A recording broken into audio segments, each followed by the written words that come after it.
And Dale was like, yeah, we're not here to talk about what happened last season. And Sean was like, oh, that happened this season. And Dale was like, oh, well, we're not here to talk about what happened this season. Hey, y'all. Welcome back to Brianna's Bachelor Breakdown. This is a therapist take.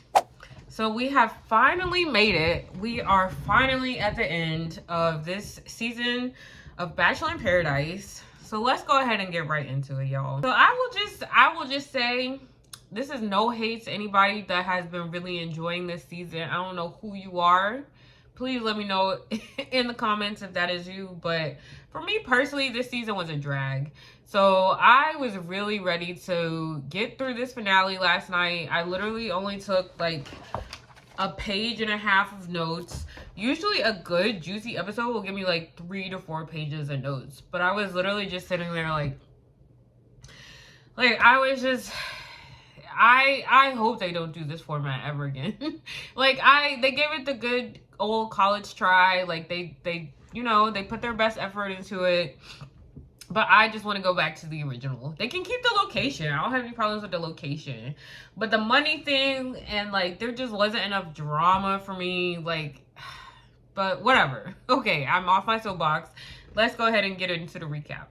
So first, we catch up with the cast at the cocktail party from the previous episode, which also bothered me. I don't like to have two weeks, I guess, in a single episode because they had 2 challenges, 2 cocktail parties. That just makes me feel very crammed and rushed. And it's also very telling that you don't have a lot of content. Anyway, so we catch up with the cast at their second cocktail party. And Keith and Kathy let the younger members of the cast know that they're planning on self-eliminating. So pretty much that takes them out, and then that leaves one original cast couple or younger generation couple to be on the chopping block. So everyone's kind of going around. We have a little tear jerker, I guess, moment with Kat and Dale where she's like, I grew up poor and blah, blah, blah. It was sad. It actually was sad hearing that she had to go into a group home. And I guess that was supposed to make us feel for her and want to have some reason to give her the rose or whatever. I guess that was supposed to make us have some sort of empathy for her and want to root for her to get the money her and Dale. But I don't know, just her behavior this whole past season, granted it doesn't seem like she's been crashing out to her fullest potential, but this little sob story at the end did not make me suddenly go on her side. So I was just okay, that is sad. I'm sorry you had to go through that, but yeah. And then we go to the rose ceremony. And basically Jeremy and Bailey are the ones to go home, which no surprise there. I'm really glad to finally see them off of my screens. So they can go off in Delulu land, wherever they need to go to do whatever they need to do whatever they need to do. So they leave, and then the next day we have the final challenge. And y'all, this is where it starts to get really boring for me. The final challenge is called Weight of the World, and each partner's carrying jointly a certain percentage of their combined body weight, and it just keeps they keep getting weight added until they can't take it anymore and let go, which implies that they lost. And they have the option for one partner to kind of take some slack and the other carry more of the weight in the relationship. So it's a cool metaphor, I guess. But I'm not I watch dating based reality shows for a reason. I don't watch the what's that thing, the obstacle reality show. I don't even know what the name is. Wipeout. That's what it was giving to me. I don't watch those shows for a reason. They're boring to me. I don't okay, you're sitting there holding the weight. Okay, cool. That could have been accomplished.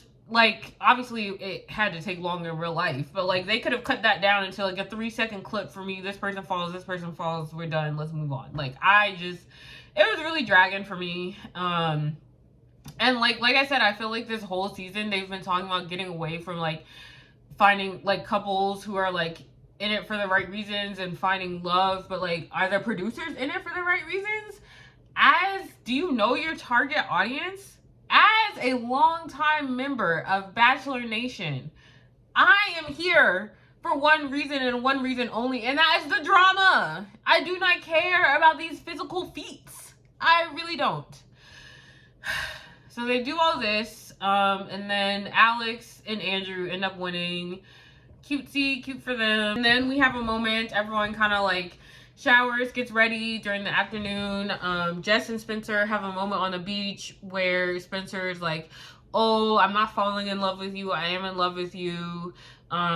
We all saw that coming. I sound like such a hater this episode, y'all. I'm sorry. And then he goes and he looks at rings. There's no Neil Lane. Unclear what happened to him. I know I haven't been watching the past few seasons. I know the last time I personally saw Neil Lane on our screens, he was looking very frail. So I don't know what the status is with Neil Lane, but it was very weird to see Jesse pull up with a briefcase.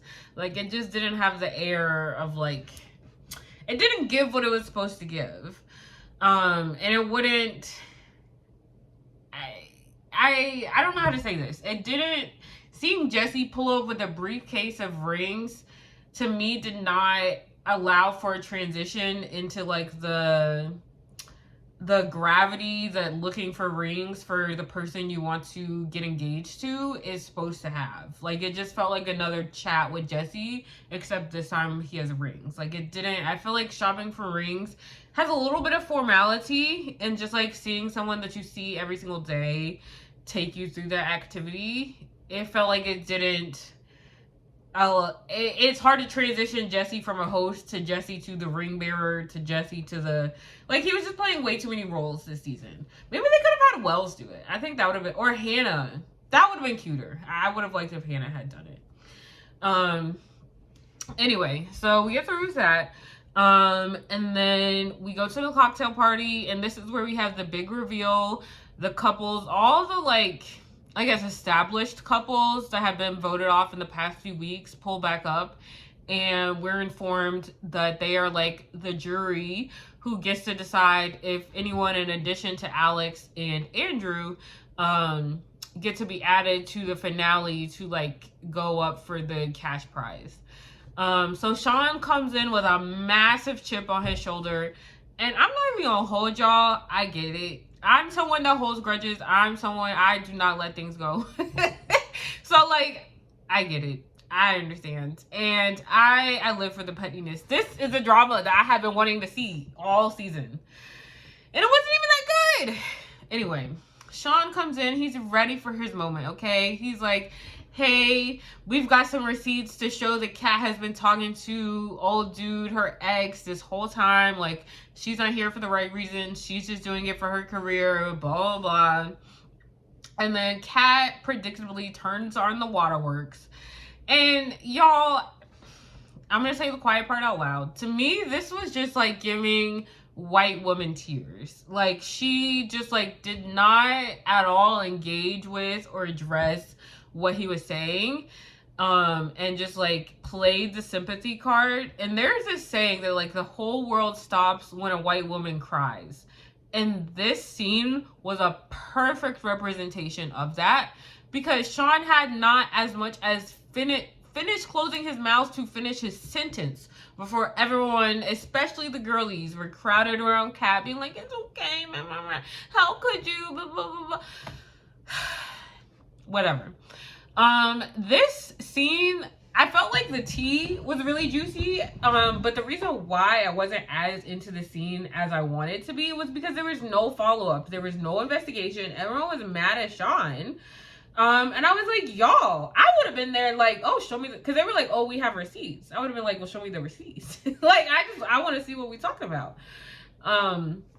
So no one investigated, and then Kat ran away, and she was like, I'm talking to Dale in private. And it's like, girl, yes, like, I know, you know, you have to consent to being on camera, and you share what you want with the world, all that, whatever, right? But like, You're on a reality show. You're on a reality show. Give the people what they want. You know, like, I want to know, have you been texting this ex?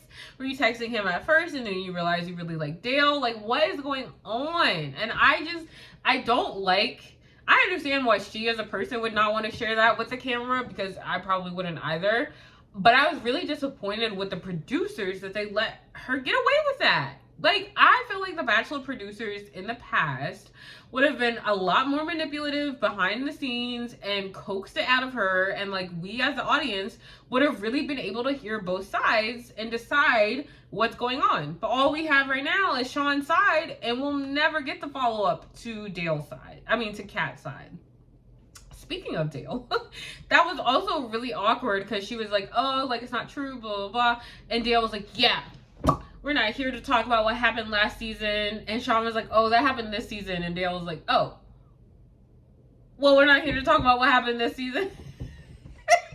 It was really awkward. He looked like he was being played for a fool a little bit.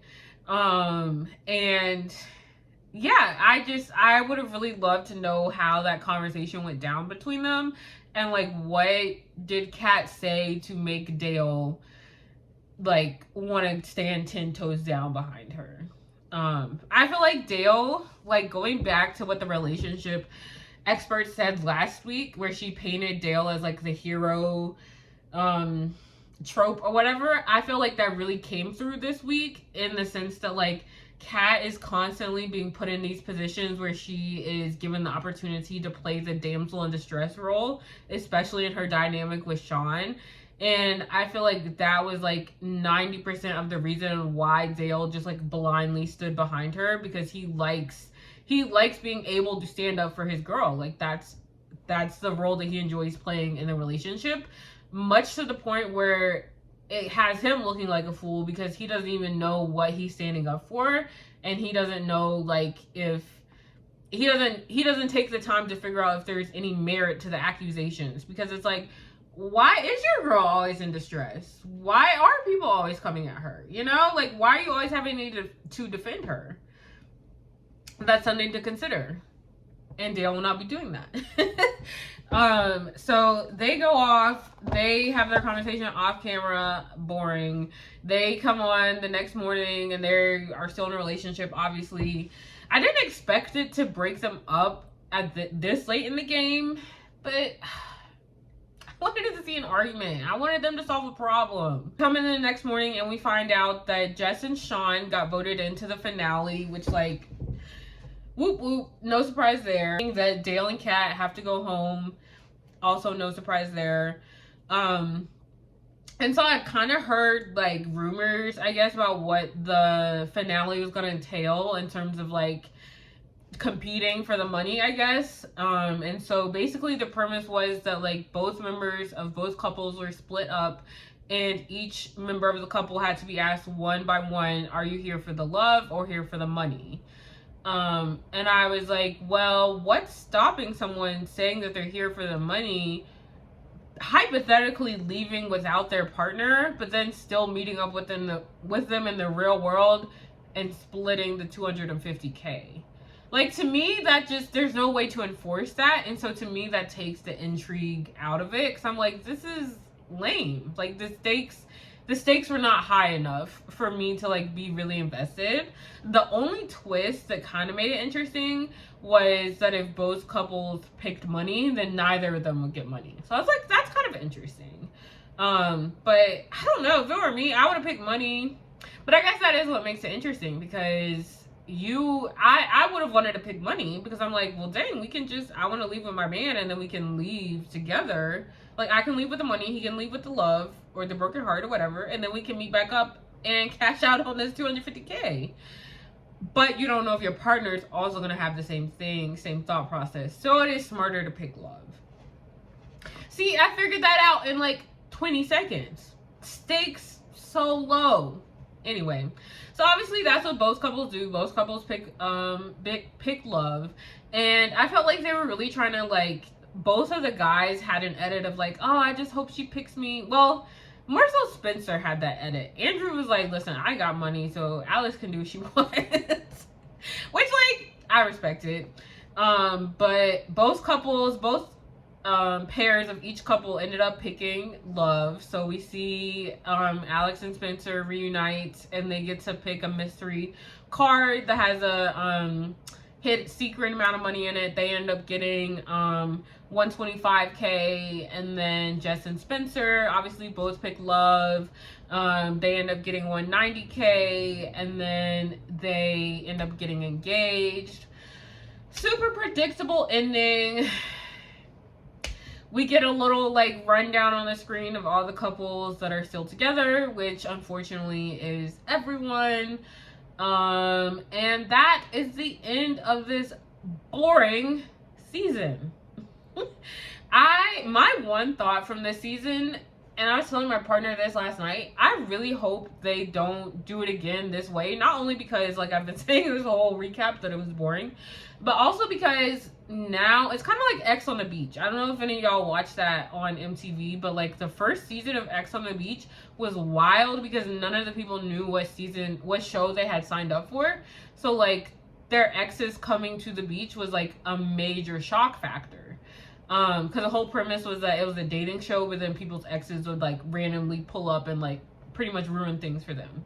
And so the first season, it was really interesting, and it was like a lot of drama because no one knew that their ex was gonna pull up. No one knew which ex was gonna pull up. But then by the time you got to the second or third season, the surprise is gone. So people sign up on the show knowing what show they're signing up for, and they also mentally prepare like, oh, this ex could come or that ex could come. So it's like they're already moving in a way in their relationships in the house with the knowledge of like, oh, my ex could come in and try to like mess this up, so I'm already mentally prepared for that.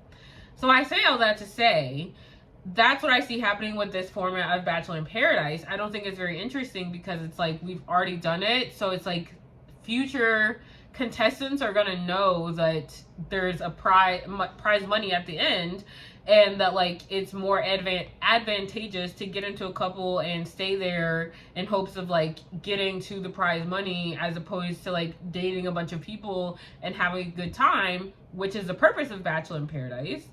So people are going to be moving more strategically from the jump. We already saw that strategy kind of peak out when the money was announced, and that obviously changed the dynamic of the show. But people signing up for future seasons, if the money is involved, they're going to be moving that way from the jump. And that's so boring. Like I said, that's not why I come to watch the Bachelor franchise. So that's my 2 cents. I will not be reviewing Golden Bachelorette. I saw some advertisements for that last night. If I thought this was boring, I know that will be 10 times more boring. So I'll catch y'all back for the next season of Bachelor. Hopefully that'll be airing in January per usual. But thanks so much for tuning in.